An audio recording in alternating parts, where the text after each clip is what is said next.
BA second में third semester में आपका थर्ड चैप्टर है और ये अपनी दूसरी पोइम है जिसका नाम है know then thy self written by Alexander pop.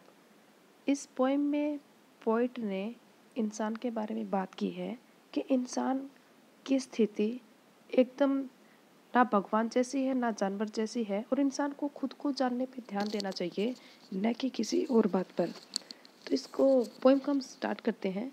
First line है आपकी, know then thy self presume not God to scan. Poet कहते हैं इंसान को खुद को जानने की कोशिश करनी चाहिए और खुद को वो भगवान नहीं मान सकता। The proper study of man kind is man. ये बहुत ही इंपॉर्टेंट लाइन है आपकी। इसका मतलब है proper study of man kind होती है आपकी मानवता, इंसानियत। इंसानियत की प्रॉपर स्टडी यानी पूरा अध्ययन क्या है, वो इंसान ही है। यानी इंसान का अध्ययन, इंसानियत का अध्ययन पूरा इंसान ही है। नेक्स्ट लाइन आपकी, placed on this isthmus of a middle state. Middle state का मतलब है, मिडल मतलब माध्यमिक, बीच का, स्टेट मतलब स्थिति। इंसान की स्थिति एकदम बीच की है। इस्मस होता है आपका एक ऐसा स्थान, इस तरीके का आप मान सकते हो कि इधर कोई प्लेस है, दूसरी तरफ कोई प्लेस है, उनको कोई जोड़ने वाला कोई प्लेस है, इन प्लेस को जोड़ने वाला कोई रास्ता है और इस रास्ते के बीच में इंसान खड़ा है। इधर दूसरे तरीके की स्थिति है और उसके दूसरी तरफ अलग प्रकार की स्थिति है। तो इंसान एकदम बीच की स्थिति में हमेशा खड़ा रहता है, ना एकदम जानवर है, ना भगवान है, ना बहुत अच्छा है और ना ही बहुत बुरा है। आगे है, a being darkly wise and rudely great. इसमें पोइट ने आपके पैराडॉक्स का इस्तेमाल किया है। पैराडॉक्स बच्चों क्या होता है, जब कोई अपनी ही बात को, अपनी ही दूसरी कही बात से उसको हम कहें तो काट देता है या फिर अपनी बात से दूसरे फैक्ट को कैंसिल कर देता है। इस देखिए, इसमें कहा कि डार्कली वाइज, वाइज मतलब बुद्धिमता की बात हो गई, डार्क मतलब अंधेरा यानी बुद्धिमता से विपरीत अबुद्धि। यानी इंसान बुद्धिमान भी है लेकिन बुद्धिमता से कोई काम भी नहीं करता। र्यूडली ग्रेट, ग्रेट मतलब महानता, र्यूड मतलब महानता से विपरीत कोई अर्थ, कि इंसान महान भी है लेकिन महान नहीं भी है। और इंसान वाइज है, बुद्धिमान है, लेकिन अंधकार से भरी हुई उसकी बुद्धि है। एक होता है बच्चों आपका आयरनी, IRONY। आयरनी होता है जिसमें पोइट या कोई राइटर कुछ कहना चाहें लेकिन उनके शब्दों से अलग अर्थ हो। जो शब्द कहे अर्थ उसका कुछ और होता है। मान लीजिए कोई इंसान बहुत दुबले पतले हैं और उनको हम कहें कि आप बहुत मोटे हो गए हो, यानी कहा कुछ और है, अर्थ कुछ और है। और एक होता है बच्चों आपका paradox.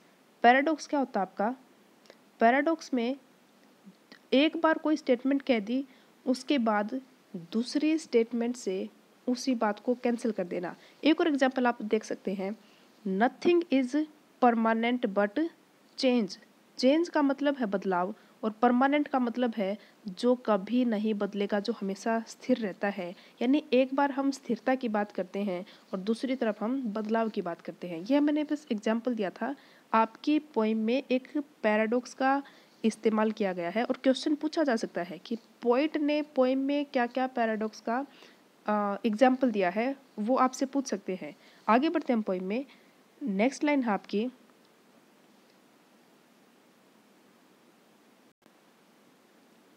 with too much knowledge for the skeptic side, with too much weakness for the stoic pride। कहने का मतलब है इंसान के पास नॉलेज मतलब ज्ञान, जानकारी, सेप्टिक साइड यानी इंसान के पास इतनी जानकारी है कि वो अपनी स्थिति को सुरक्षित भी रख सकता है, लेकिन इतनी भी जानकारी नहीं कि वो हमेशा सुरक्षित रहे। और इंसान के पास जो पावर है, वीकनेस मतलब कमजोरी हो गई, और प्राइड मतलब घमंड, यानी इंसान के पास इतनी भी ताकत नहीं है कि वो घमंड कर सके। यानी घमंड करने के हिसाब से वह कमज़ोर है, यानी इतना ताकतवर नहीं कि घमंड हो, वीकनेस भी है और उसको प्राइड भी है। आगे बढ़ते हैं, he hangs between in doubt to act और रेस्ट। अब इंसान की दूसरी बात पोइट कह रही हैं कि इंसान हैंग्स मतलब अटकना, बीच में लटकना, ऐसी स्थिति के बीच में वो उसकी हम कह सकते हैं इंसान ऐसी स्थिति के बीच में फंसा हुआ है। इन डाउट, उसको शक है, उसको शंका है खुद पर, क्या? टू एक्ट, वो एक्ट करे, एक्शन ले या फिर रेस्ट करे। In doubt to deem himself a god और बीस्ट, एक और उसको शंका है खुद पर कि वो खुद को भगवान माने या फिर जानवर, बीस्ट मतलब जानवर होता है। इन डाउट हिज माइंड और बॉडी टू प्रेफर, प्रेफर का मतलब होता है प्राथमिकता देना, कि इंसान को एक और द्वंद्व की स्थिति है कि वो अपनी माइंड को यानी बुद्धिमत्ता को प्रेफर करे या फिर अपने शरीर के हिसाब से चले। कई बार बॉडी और माइंड का कॉम्बिनेशन नहीं होता है और वो द्वंद्व की स्थिति का कवि ने इसमें जिक्र किया है। बोर्न बट टू डाई, यहाँ फिर से आपका पैराडॉक्स पॉइंट ने यूज किया है कि पैदा तो हुआ है लेकिन टू डाई, अंत उसका मृत्यु है। एंड रीजनिंग बट टू एर, एर का मतलब होता है बच्चों गलती करना, गलती होना, कि इंसान गलती भी करता है। और इधर रीजनिंग, रीजनिंग का मतलब है लॉजिकल थिंकिंग होना, ऐसा आपका थॉट प्रोसेस होना कि जिसमें गलतियां होने की संभावना कम हो, लेकिन इंसान ऐसे रीजनेबल माइंड भी है और उसके बावजूद वो गलतियां करता है। Alike in ignorance his reason such whether he thinks too little और too much.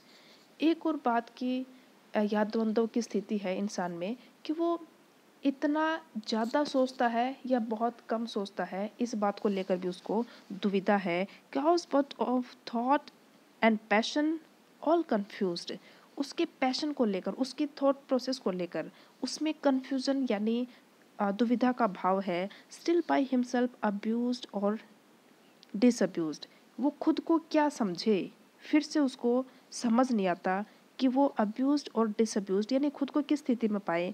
Created half to rise and half to fall, इंसान का क्रिएशन, इंसान की रचना इस प्रकार से हुई है, मानव की रचना इस प्रकार से हुई है कि वो हाफ टू राइज, आधा उसकी आधी रचना इस प्रकार से है कि वो उदय होने के लिए, राइज मतलब उदय होना, उठना, and half to fall, fall मतलब गिरना, डाउनफॉल हम कह सकते हैं कि इंसान की स्थिति ऐसी है कि वो उदय भी होगा, वो ज़िंदगी में आगे भी बढ़ेगा और उसकी लाइफ में फॉल का सिचुएशन भी आएगा। ऐसा समय भी आएगा जब उसको लगे कि वो ज़िंदगी में आगे नहीं बढ़ रहा है बल्कि डाउनफॉल पे उसका लाइफ जाएगा। Great Lord of all things, इंसान हर एक वस्तु का, सभी वस्तुओं का भगवान है, खुद को भगवान मानता है। Yet a prey to all, prey का स्पेलिंग आप देखें PREY, बच्चों एक प्रे होता है आपका PRAY, इस प्रे का मतलब होता है प्रार्थना करना, और ये ए के बजाय EY है, इसका मतलब है शिकार होना, कि इंसान शिकार है सभी वस्तुओं का। इस पूरी लाइन का मतलब है इंसान हर एक वस्तु का भगवान भी है लेकिन उसके बावजूद सभी वस्तुओं का शिकार भी है। सोल जज of truth in endless error hurled the glory jest and riddle of the world, riddle मतलब पहेली। तो कवि इन लाइंस में कहते हैं कि इंसान अकेला ही जज है, निर्णायक है सच्चाई का। एंडलेस एरर हर्डल्ड यानी इंसान खुद ही निर्णायक स्थिति में होता है, खुद ही निर्णायक होता है कि क्या बात सही है, क्या गलत है, क्या करना है, क्या नहीं करना है। उसके बावजूद इंसान की जो ग्लोरी है, जेस्ट मतलब हंसी खुशी मजाक की यानी एक खुशनुमा जिंदगी, and riddle of the world, इंसान के पास ग्लोरी है, उसके पास हंसी मजाक की ज़िंदगी है, उसके बावजूद इंसान सबसे बड़ी पहेली है इस दुनिया की। बच्चों आज की वीडियो में इतना ही, नेक्स्ट वीडियो में हम इसकी about the poet, about the poem और इसकी ग्रामर का एक्सरसाइज हम देखेंगे और क्वेश्चन आंसर भी हम करेंगे। और आपके इस फ्रेगरेंसेस बुक की सभी चैप्टर्स की PDF या तो आपको डिस्क्रिप्शन लिंक में आपको PDF का लिंक मिलेगा, या फिर आप जैसे अपना व्हाट्सएप होता है ऐसे ही एक टेलीग्राम ऐप होती है आपकी, और टेलीग्राम ऐप को आप डाउनलोड करें और उस पे आप सर्च करेंगे R स्मॉल लेटर में GMUCHANA।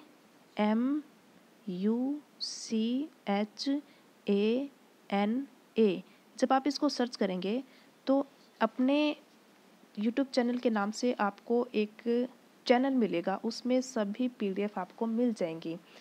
और चैनल का अपना नाम है इंग्लिश डिपार्टमेंट का शॉर्ट फॉर्म है DEPT फुल स्टॉप उसके बाद UCHANA, ये अपना चैनल का नाम है।